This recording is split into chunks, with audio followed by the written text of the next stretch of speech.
The Story of the Youth Who Went Forth to Learn What Fear Was, by the Brothers Grimm.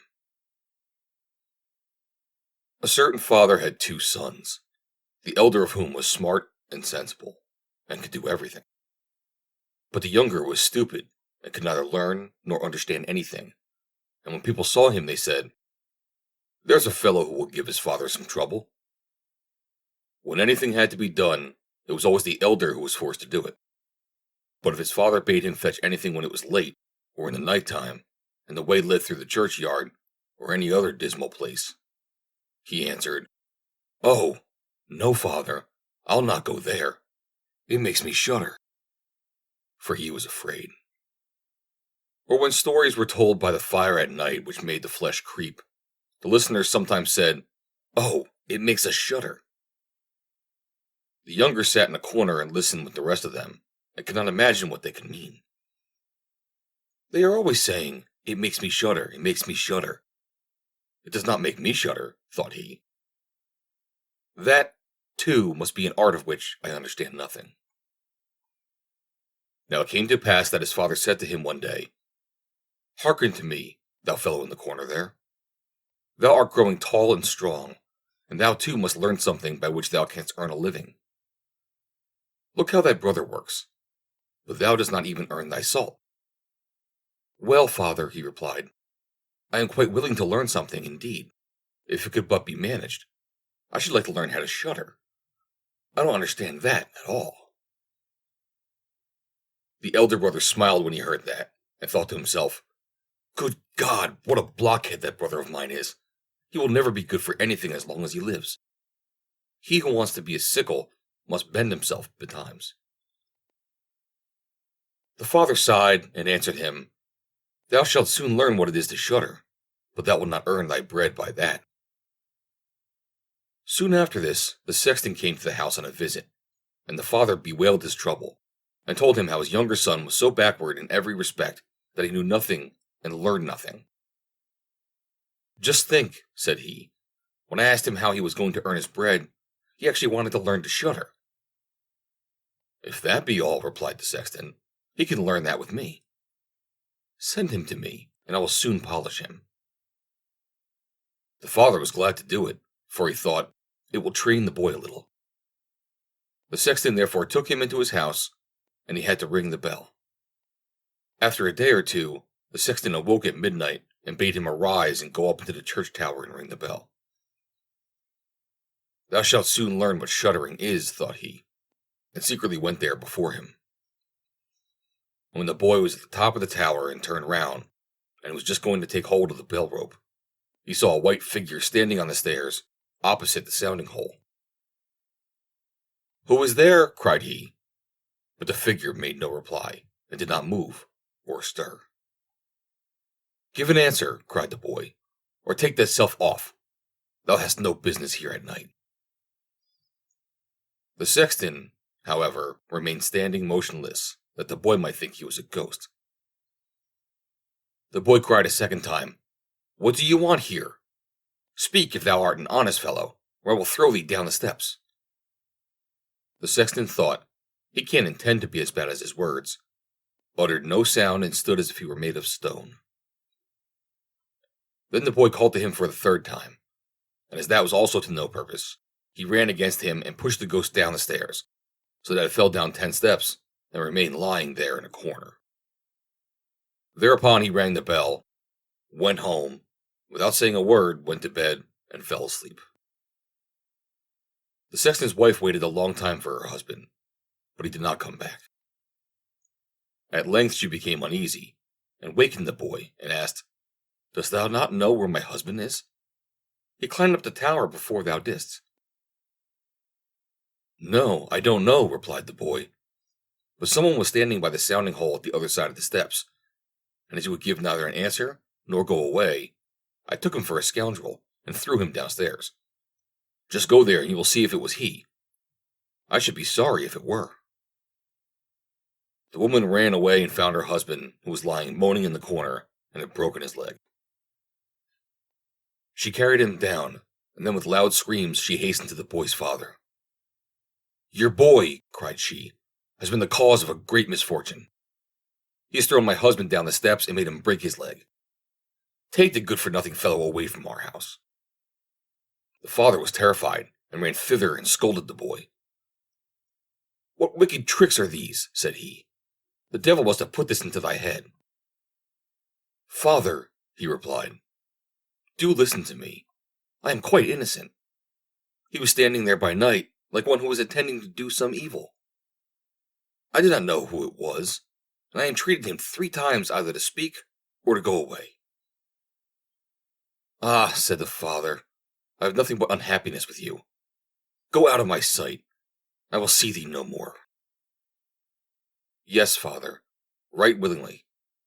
Wait only until it is day. Then I will go forth and learn how to shudder, and then I shall, at any rate, understand one art which will support me." "Learn what thou wilt," spake the father. "It is all the same to me.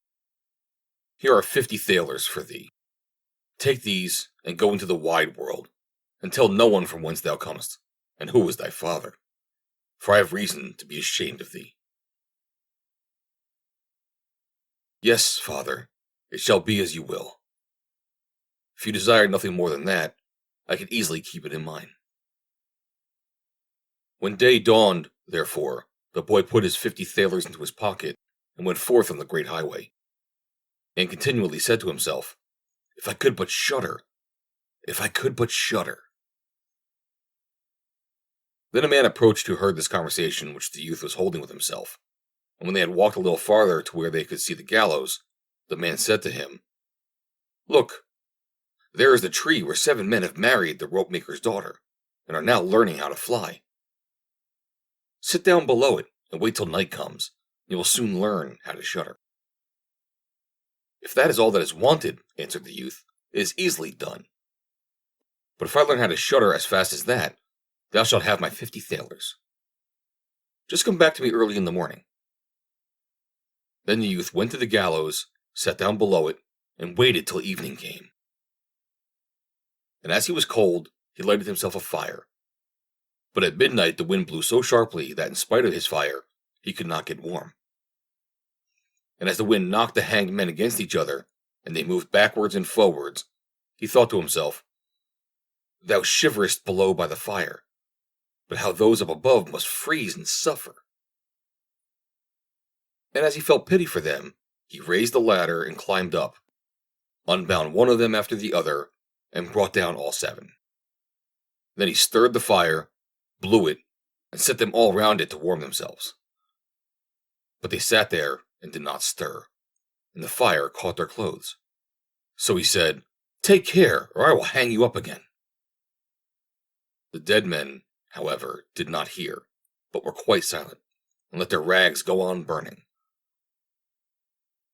On this he grew angry, and said, "If you will not take care, I cannot help you.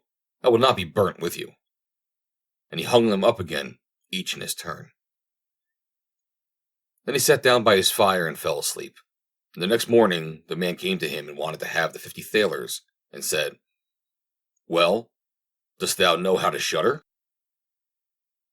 "No," answered he. "How was I to get to know? Those fellows up there did not open their mouths, and were so stupid that they let the few old rags which they had on their bodies get burnt." Then the man saw that he would not get the 50 thalers that day, and went away saying, "One of this kind has never come my way before." The youth likewise went his way, and once more began to mutter to himself, "Ah, if I could but shudder! Ah, if I could but shudder!" A wagoner who was striding behind him heard, and asked, "Who are you?" "I don't know," answered the youth. Then the wagoner asks, "From whence comest thou?" "I know not." "Who is thy father?" "That I may not tell thee."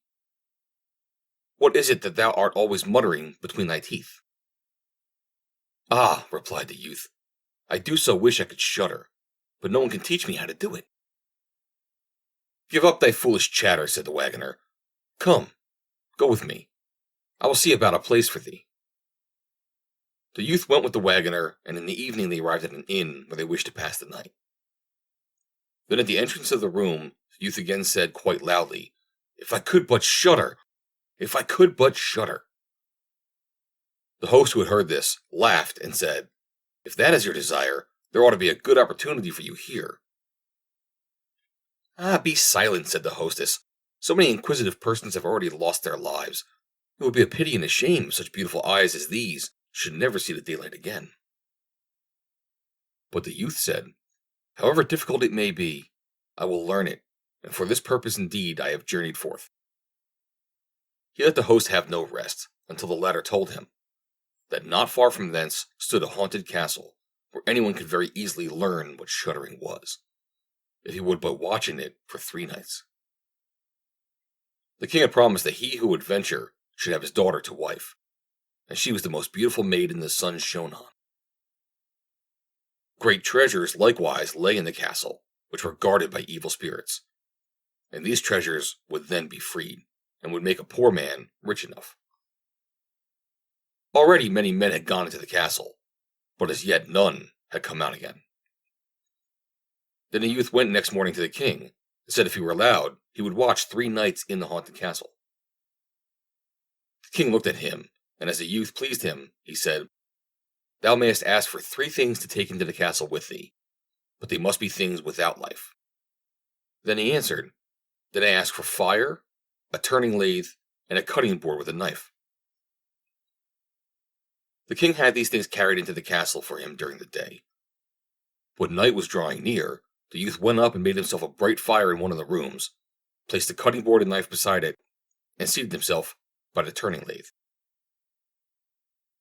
Ah, if I could but shudder, said he, but I shall not learn it here either. Towards midnight he was about to poke his fire, and as he was blowing it, something cried suddenly from one corner. Oh, meow! How cold we are! You simpletons, cried he, what are you crying about? If you are cold, come and take a seat by the fire and warm yourselves. When he said that, 2 great black cats came with one tremendous leap and sat down on each side of him, and looked savagely at him with their fiery eyes. After a short time, when they had warmed themselves, they said, Comrade, shall we have a game at cards? Why not, he replied, but just show me your paws. Then they stretched out their claws. Oh, said he, what long nails you have! Wait, I must first cut them for you. Thereupon he seized them by the throats, put them on the cutting board, and screwed their feet fast.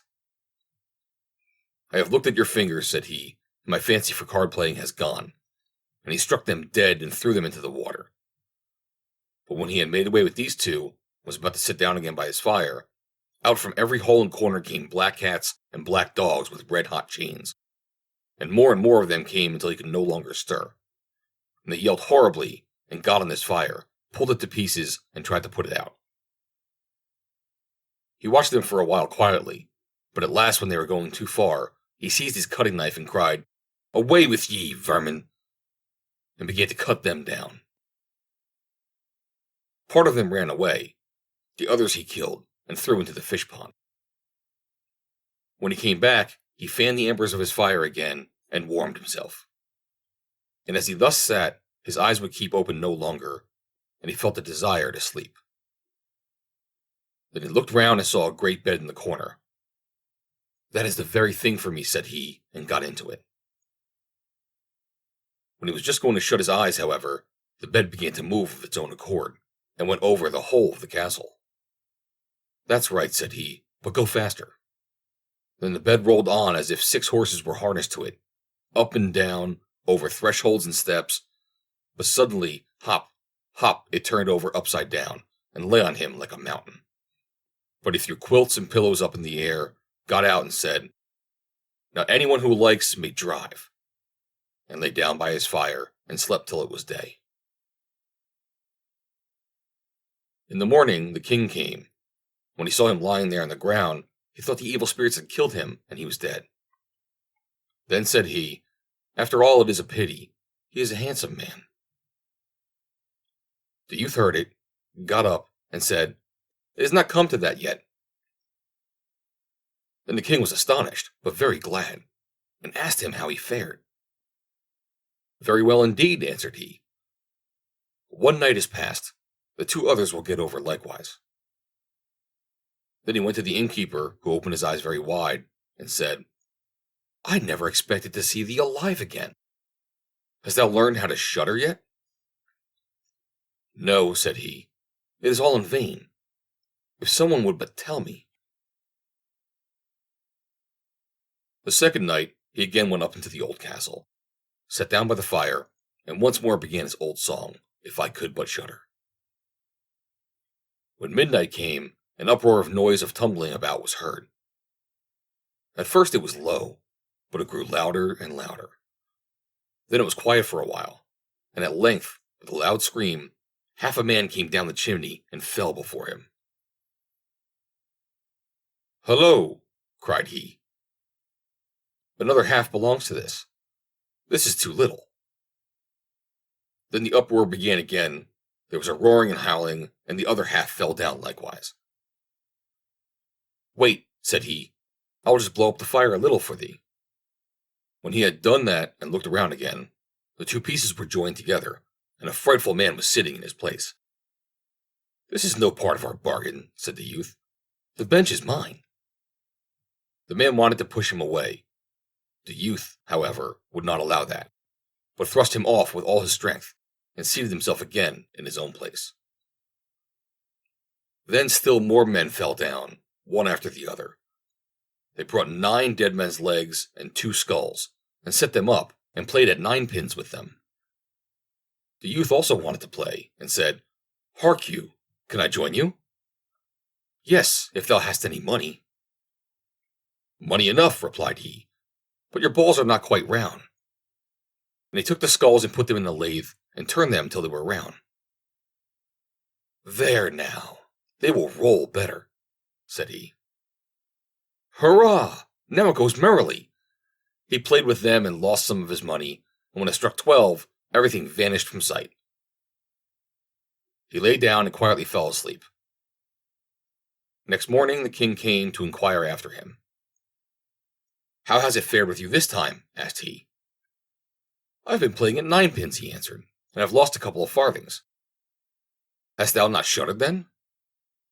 Eh? What? Said he. I have made merry. If I did but know what it is to shudder. The third night he sat down again on his bench, and said quite sadly, If I could but shudder. When it grew late, 6 tall men came in and brought a coffin. Then said he, Ha ha, that is certainly my little cousin, who died only a few days ago. And he beckoned with his finger and cried, Come, little cousin, come. They placed the coffin on the ground, and he went to it and took the lid off, and a dead man lay therein. He felt his face, but it was cold as ice. Stop, said he, I will warm thee a little, and went to the fire and warmed his hand and laid it on the dead man's face. But he remained cold. Then he took him out and sat down by the fire and laid him on his breast and rubbed his arms that the blood might circulate again. As this also did no good, he thought to himself, When 2 people lie in bed together, they warm each other, and carried him to the bed, covered him over, and lay down with him. After a short time the dead man became warm too, and began to move. Then said the youth, See, little cousin, have I not warmed thee? The dead man, however, got up and cried, Now will I strangle thee. What? Said he. Is that the way thou thankest me? Thou shalt at once go into thy coffin again. And he took him up and threw him into it and shut the lid. Then came the 6 men and carried him away again. I cannot manage to shudder, said he. I shall never learn it here as long as I live. Then a man entered who was taller than the others, and looked terrible. He was old, however, and had a long white beard. Thou wretch, cried he, thou shalt soon learn what it is to shudder, for thou shalt die. Not so fast, replied the youth. If I am to die, I shall have to have a say in it. I will soon seize thee, said the fiend. Softly, softly, do not talk so big. I am as strong as thou art, and perhaps even stronger. We shall see, said the old man. If thou art stronger, I will let thee go. Come, we will try. And he led them by dark passages to a smith's forge, took an axe, and with one blow struck an anvil into the ground. I can do better than that, said the youth, and went to the other anvil. The old man placed himself near and wanted to look on, but his white beard hung down. Then the youth seized the axe, split the anvil with one blow, and struck the old man's beard in with it. Now I have thee, said the youth. Now it is thou who will have to die. Then he seized an iron bar and beat the old man till he moaned and entreated him to stop, and he would give him great riches. The youth drew out the axe and let him go. The old man led him back into the castle, and in the cellar showed him 3 chests full of gold. Of these, said he, one part is for the poor, the other is for the king, the third is thine. In the meantime it struck 12, and the spirit disappeared. The youth, therefore, was left in darkness. I shall still be able to find my way out, said he, and felt about, found the way into the room, and slept there by his fire. Next morning the king came and said, Now thou must have learnt what shuddering is. No, he answered. What can it be? My dead cousin was here, and a bearded man came and showed me a great deal of money down below, but no one told me what it is to shudder. Then, said the king, thou hast delivered the castle, and shalt marry my daughter. That is all very well, said he, but still I do not know what it is to shudder. Then the gold was brought up, and the wedding celebrated. But howsoever much the young king loved his wife, and however happy he was, he still always said, If I could but shudder, if I could but shudder. And at last she was angry at this. Her waiting maid said, I will find a cure for him. He shall soon learn what it is to shudder. She went out to the stream which flowed through the garden, and had a whole bucketful of gudgeons brought to her. At night, when the young king was sleeping, his wife was to draw the clothes off him and empty the bucketful of cold water with the gudgeons in it over him, so that the little fishes will sprawl about him. When this was done, he woke up and cried, Oh, what makes me shudder so? What makes me shudder so, dear wife? Ah, now I know what it is to shudder. The End. Read by Joe DeNoia, Somerset, New Jersey. April 2nd, 2020.